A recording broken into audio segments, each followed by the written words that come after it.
Welcome back to Twisted and Mysterious. This is part 2 of the podcast. Enjoy. After this, Carolyn's health starts declining rapidly. She and the girls are all sure that something is feeding off of her energy. I think Roger is finally coming around to the idea that this house is haunted. And I feel like we've covered other stories where the dads are just like... Yeah. I don't know. I have not noticed anything weird. Yeah.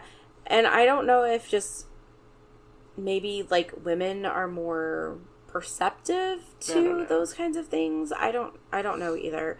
But also, and I didn't write it down, but there was more to the chant that the people were chanting in her room, and it was like I was the mistress of the house before you, and I'll be the mistress of the house afterward. And so it was kind of like maybe the spirit likes Roger because like he's the man of the house, and she wants to be the mistress of the house. I don't know.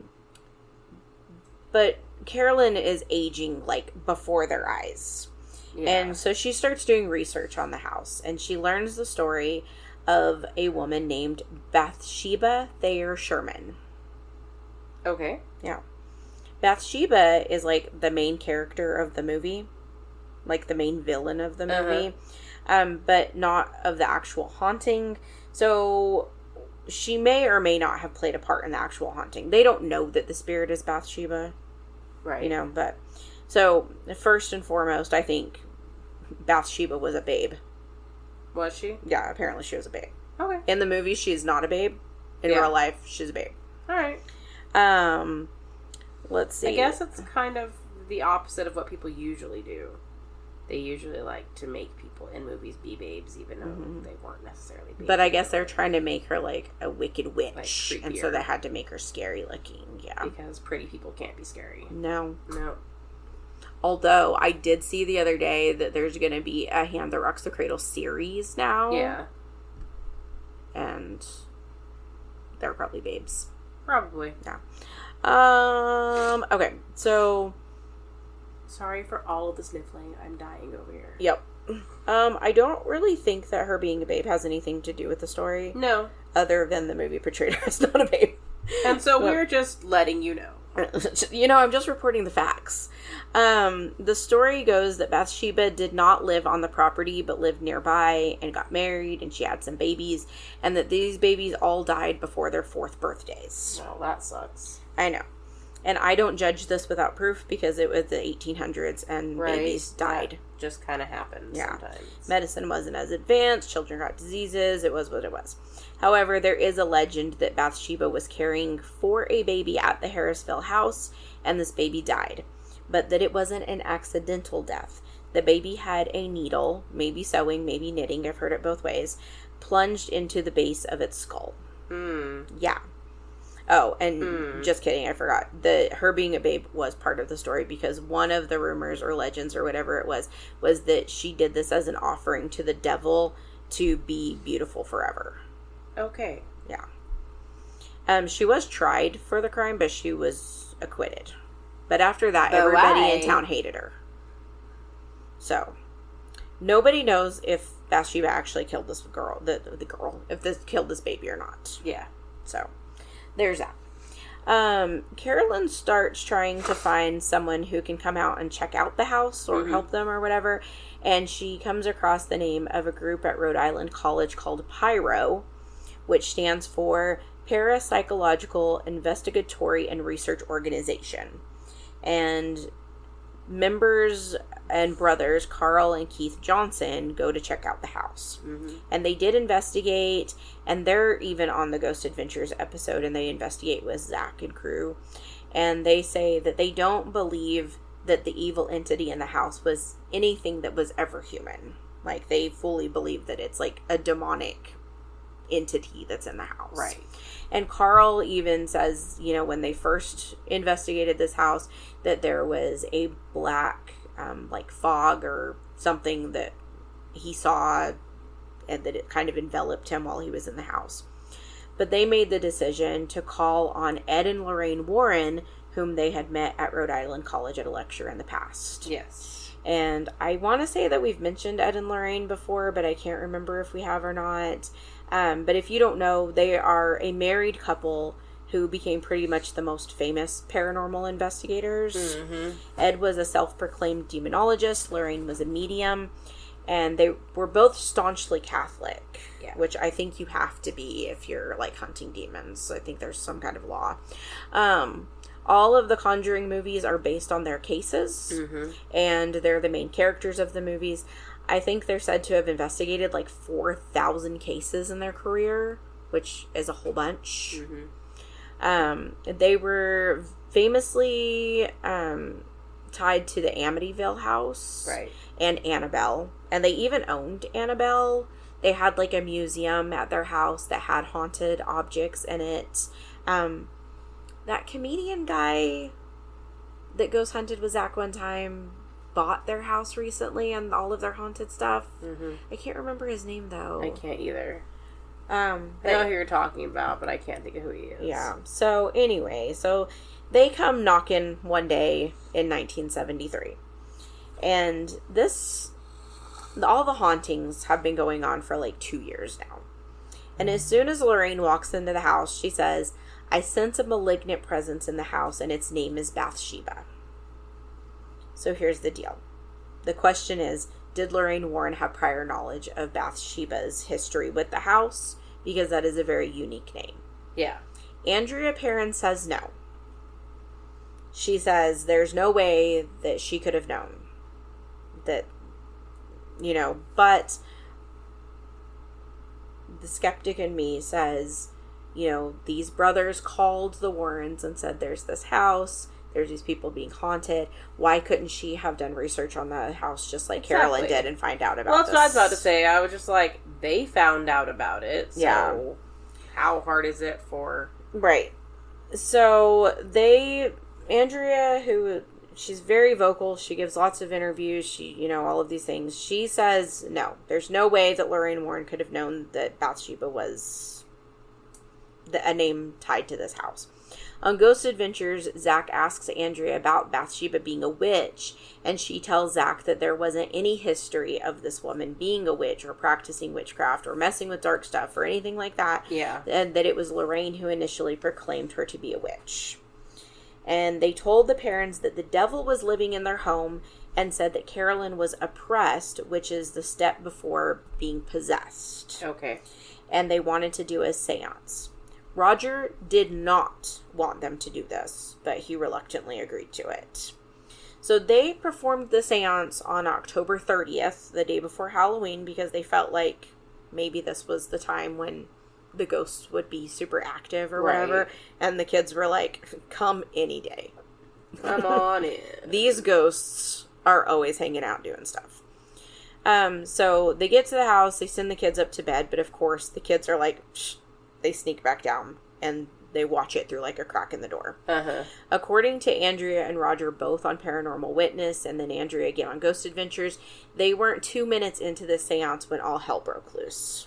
Okay. The whole house shook, and then the table they were sitting on lifted into the air and then slammed to the floor. Carolyn started speaking in a language no one could recognize and started like curling into herself and like contorting like a pretzel. Okay. And Roger was completely convinced that she was possessed in this moment.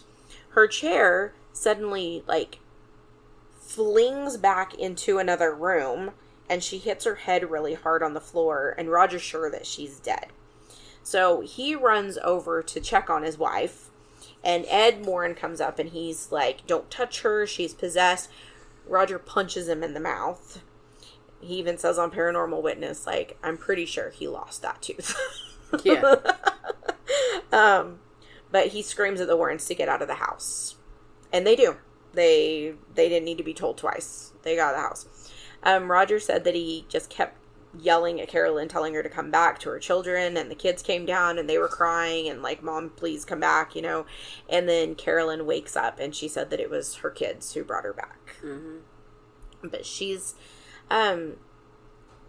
after this night, she just continues to get more frail. But one night she asked Andrea I guess everybody had gone to bed, and Andrea was still up, and she asked Andrea to heat her up some of the stew that she had made for dinner. So Andrea goes to the kitchen, and she goes through the whole rigmarole of having to heat things up on the stove because it's the 70s. And Carolyn is waiting, like, in the living room or the parlor or whatever the rooms are that you call them in old houses like this. Yeah. And the house is dark. Everybody's gone to bed, so it's just Carolyn and Andrea up.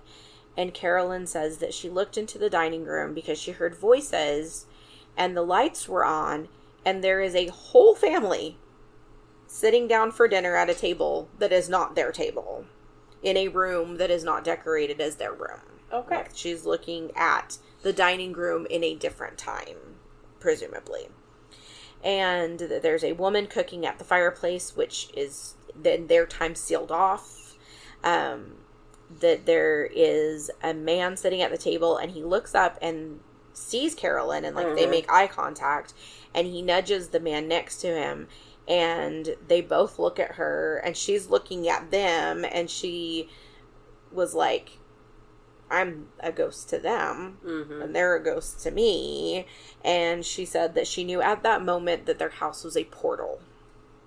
There was a series that I watched on Amazon Prime one time, but I don't remember what it was called, but I really liked it.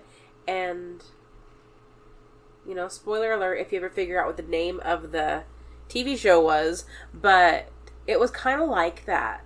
There was, like, this ghost that was, like, haunting all of these people, like, in ye olden days. And she had, like, this glowing thing in her hands, and everybody was, like, freaking out about this ghost. Well, like, at the end of the series or whatever, you find out that it was somebody visiting this house in present time, and it's, like, her iPad in her hand. Oh, crazy. Yeah, that's weird. And so, yeah, she was a ghost to them. Yeah, even though she was 100% still alive, and they would have been dead at this point in history. Yeah, that would be weird. But it was a really good show. I liked it a lot, but I can't think of what it was called. Well, this moment did not scare Carolyn. In fact, it did the opposite. Andrea said when she walked into the room, because Andrea did not see what her mother saw. She's in the kitchen making the stew.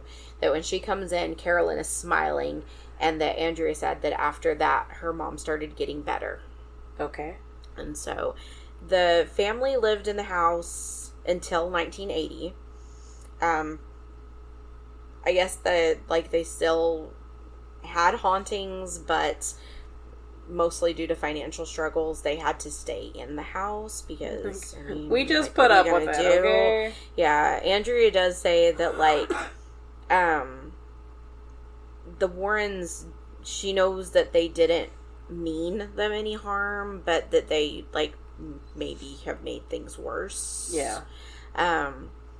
But after that moment, Carolyn did start getting better. Strax. He wants more spishy food. Yeah, he's not getting any. So what they started doing was selling off the acreage.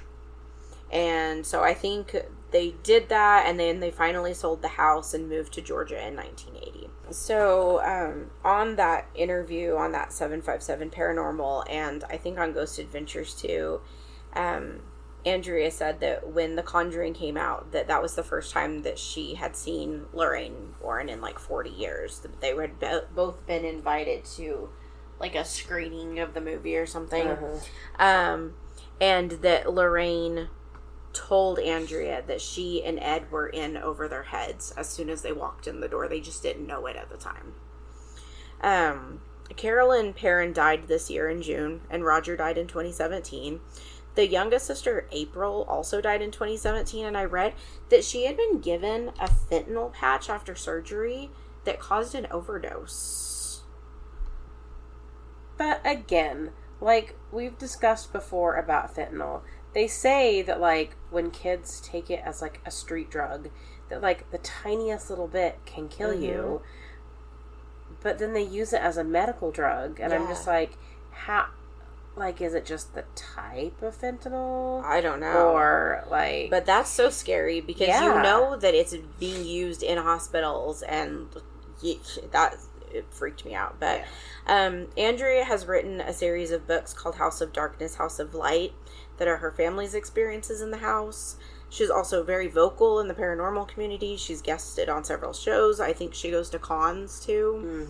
Mm-hmm. And then, let me see if I have... I watched a couple of ghosty shows about this. Let me see if I can pull it up on here, because I had it on my phone. I'll just get my phone. So I watched Ghost Adventures, of course. Yes. And I watched Sam and Colby because they're my new little ghost bros. Mm-hmm. No, sir. He's getting fat. I know. He He's feels still a little heavier. Like, his back is still very bony, but... Yeah. He's put on some weight. So... I told you on the Ghost Adventures episode, Keith and Carl Johnson, the demonologists that first investigated, they came out and investigated with Zach. And there's like one part where I want to say it was Carl is sitting at the table and he starts talking in like this really creepy voice, and he just keeps saying like, don't leave, don't leave, don't leave, just like over and over and over. Mm-hmm. Like he almost seems possessed. And they say that they also saw the black mist again that they had seen the first time that they came out to the house. They got the SLS camera out, the stick figure camera. Yeah. And there's, they tell the spirits, like, show yourself, and immediately 2 figures pop up on the screen. And it's kind of cool because, you know how, like, when, like, on the one where they're watching, like, they tell the the cowboy ghost or whatever to raise his hand, and he raises his hand, or, like, the ones that look like they're on the stage, like, as a band or whatever. Well, this one, it's, like, a bigger one and a smaller one, and all of a sudden the smaller one looks like it's up on the ceiling, and then the one that's still on the ground looks like it's reaching up to get it with both of its hands. Yeah.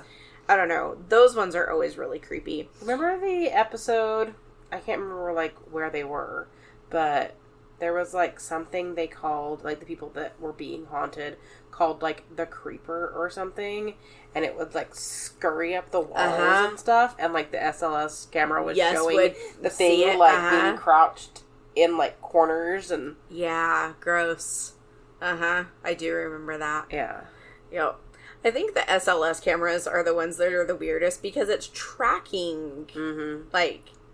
figures. Yeah. And so what else would it be if it wasn't? Unless they have some way that they completely doctor it, it makes me go, what else could it be? Yeah. It's like with Ancient Aliens, where you're like, okay, like, what else could this possibly be? Like the thing we were looking at yesterday where it, like, looks like a person in a spaceship, and it's like, why would they have drawn that? In a religious painting. Yeah, like, it's super weird.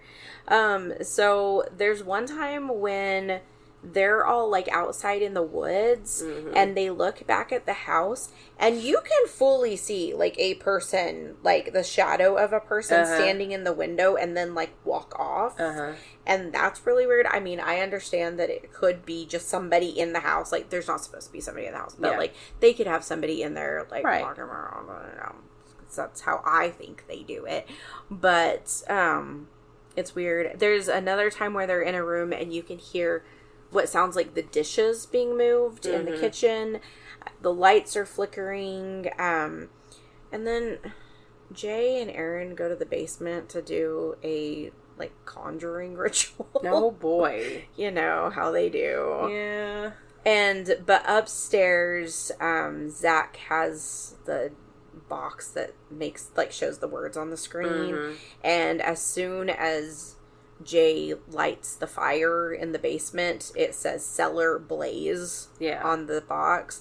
And then there's, like, a really loud bang that they all hear from various places.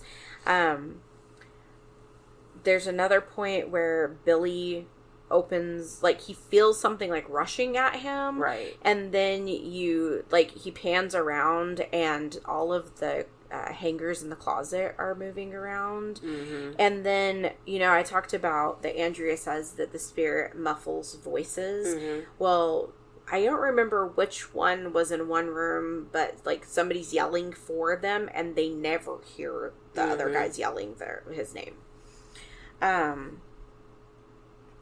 Let's see. Then I watched... Sam and Colby. So Sam and Colby have one episode where they just go do their investigation, and then they also did an entire series where it was like their Hell Week, and they stayed the whole week there. Right. I only watched the first episode of their Hell Week, but I watched their other one, and they take a girl with them. I think her name is Amanda Ray. Have you ever heard of her before? Doesn't sound familiar. So she's like Gen Z medium, because this is like Gen Z Ghost Bros, right? And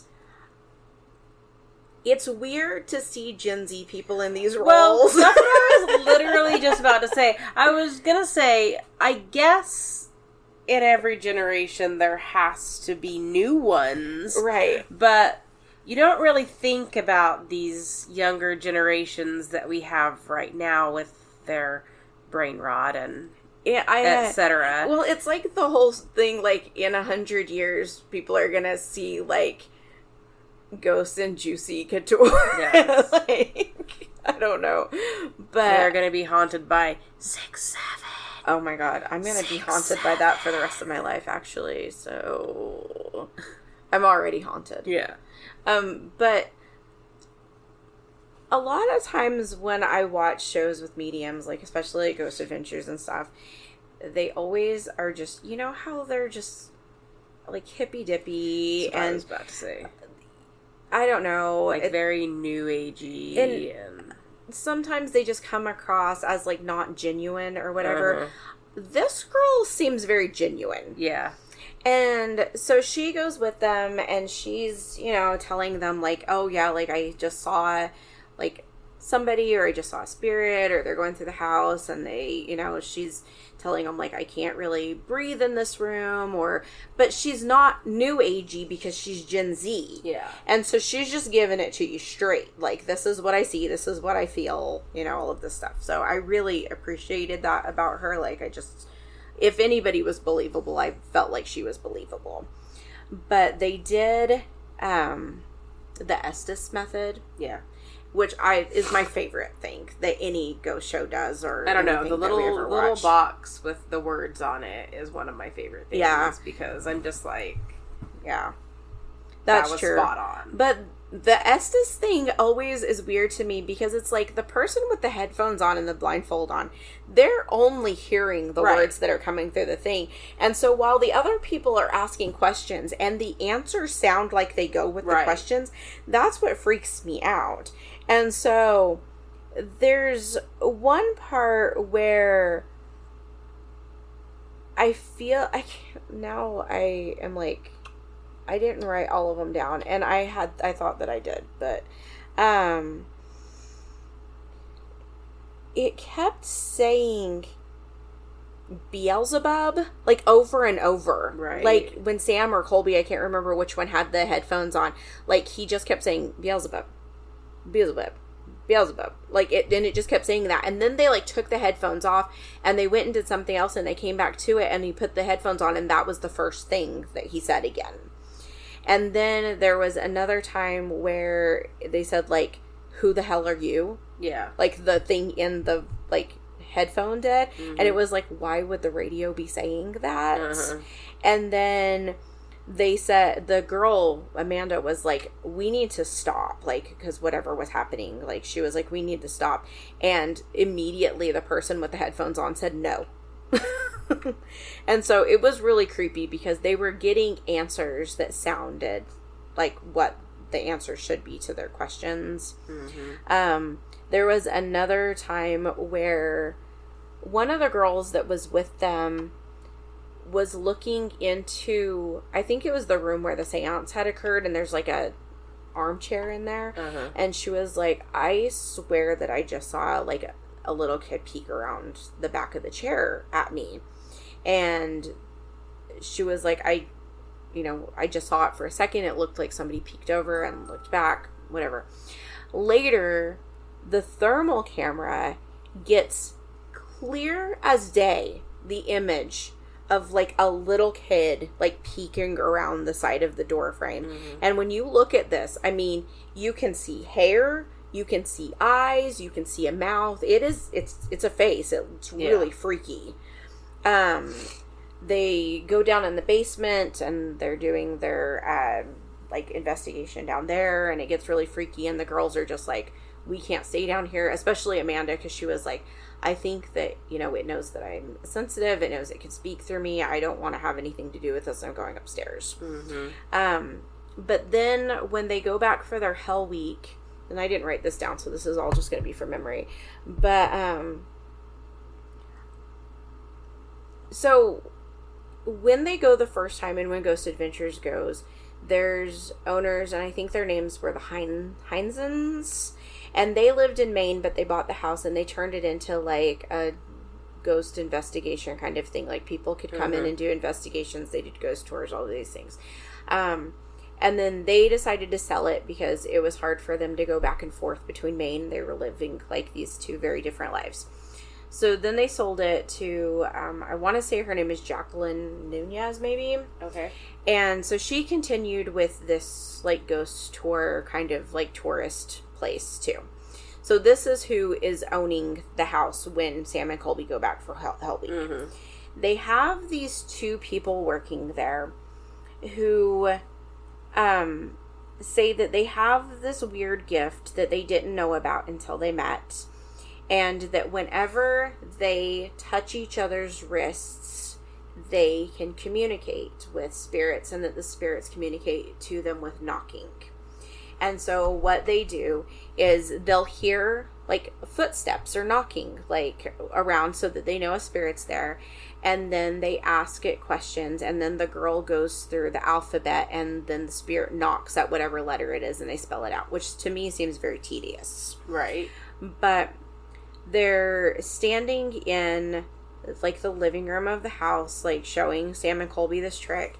And they're holding wrists, and you hear this like footsteps all over the place, and they're very loud footsteps, and they're walking from one room to the other room, and like you can kind of hear them, and like get really excited, like they're jumping up and down kind of around you. Mm-hmm.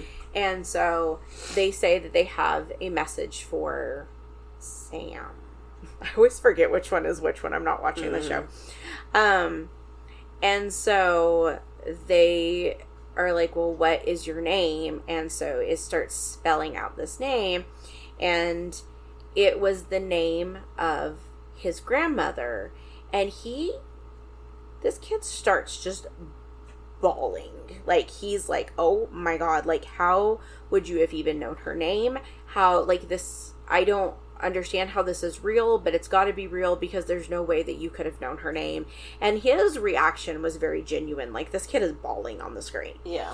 And then so he takes a minute, he comes back, and then they do the same thing with Colby, and it's like somebody that Colby doesn't know, but it ends up being like his great grandfather or something, or his great great grandfather. Yeah. And he's like saying, then that spirit saying, like, let, Lane and something, and like his mom's name, know that like grandpa's okay or something. But his dad spells his name Layne, mm-hmm. and that's how the spirit spelled it out. And he was like, how, like, that's bizarre. Like, you like, wouldn't one, just it's not a common name, it like and that. Two, it's not a common spelling. And then the mom's name is also spelled weird, and they spelled that out weird too. And so they're both like, okay, but we are public figures, it is possible that people could have found out these things mm-hmm. about us. So the next thing is that the spirit starts knocking out the name Zach. Well, they're like, cameraman or their assistant or somebody's name is Zach, and he's in the room, and they don't let that one go on camera because he was like, this is private, I don't want this to be on YouTube. Mm-hmm. But when they come back and they're interviewing him, he was like, I could understand that somebody could Google these things about you, but they wouldn't Google those things about me. Like, nobody even knows who I am. So it was super weird. And then they try to prove that this is real. And so they take these two people out to various places where they don't know where they're going. They have somebody, like, third party say, like, send them a, like, GPS coordinates, and then they go there. And you can still hear the knocking even when they're standing on gravel. They're still, you know, doing all of these things. And so, like, to me, it was real freaky because I was like, how would this happen? Mm-hmm. But there are other people that say that they're, you know, that the guy can, like, manipulate his toes in some way where it makes, like, his joints crack and, like, makes the knocking sound or something. I don't know how that would work. I have this one toe that makes a weird popping noise. Yeah. But it's not loud enough that everybody could hear it. Yeah, I don't know. It was weird. I mean, I would like to believe that it was true because it was, like, really crazy. Right. But that was kind of weird. Another thing that happened in the house, because it was supposedly one of the Arnolds that was giving them these messages that their, you know, grandparents were there with them and, like, letting them know that they were okay. But it was kind of cool. But then just as far as, like, the owning of the house goes, I guess this Jacqueline lady, like, maybe defaulted on her mortgage or something of the house. And the thing on Google AI said that as of October 2025, so that a well-known paranormal person has purchased the house, but it doesn't say who. And I'm like, is it Zach or is it this guy who bought Annabelle? So, I don't know. But either way, like, the Paranormal Witness episode was really good for this house. The Sam and Colby episodes were good. Ghost Adventures is always worth a watch. But anyway, that's the story of the Perron family haunting, or the Conjuring house, if you will. Yes. I think I got by a ghost while we were doing that episode. Oh, yeah? Well, look at this. Hold on. Oh, what am I looking at? Oh. Well, I've got a bump right here that's just started itching. Yeah, on I my foot. have, like, these red spots all over my leg that were not there a minute ago. Yeah, it was a ghost. And now suddenly I have... And it was before the cat got on me, so it's not like the cat scratched me or I got allergic to his dander or whatever. Yeah. 'Twas a ghost. So I think I got by a ghost. You could have. All right, well, what else? The comedian's name is Matt Rife that you That's right. trying Okay. to remember earlier. Because I don't really watch him, so I don't really know him. I've watched him before, but he's not my favorite. Yeah. Don't hate him or anyone who's a fan of him. Yeah. Like him all you want. Just not for me. Yeah. Is he the guy that had something to do with boobs? Mm-hmm. Yeah, okay. Yeah. Okay. I don't remember what the thing was. I don't even care to know. I just kind of vaguely associate him with boobs. I mean, I think if he's the person that I'm thinking of, and I'm pretty sure he is, his comedy is just kind of raunchy to begin with. I think a lot of stand-up comedy is, though, to be fair. But anyway, so. Alright, well, do you have anything to add? Again, I'm sorry for all the sniffling. I'm also sorry for all the sniffling. For your sniffling. I know. And the nose bleeding and the animals. I don't know what is going on with our animals tonight. They're haunted. They are. They're not really happy about this story. They're oppressed and possessed. Yeah. And depressed. The dog is begging to go outside. Yes. She said yes. Alright, well, then remember you can find us on social media at Twisted and Mysterious, or you can email us at twistedandmysteriousPodcast@gmail.com. Do those things. Do those things. And other than that, remember that people are gross and don't get murdered. Yep. Alright, bye.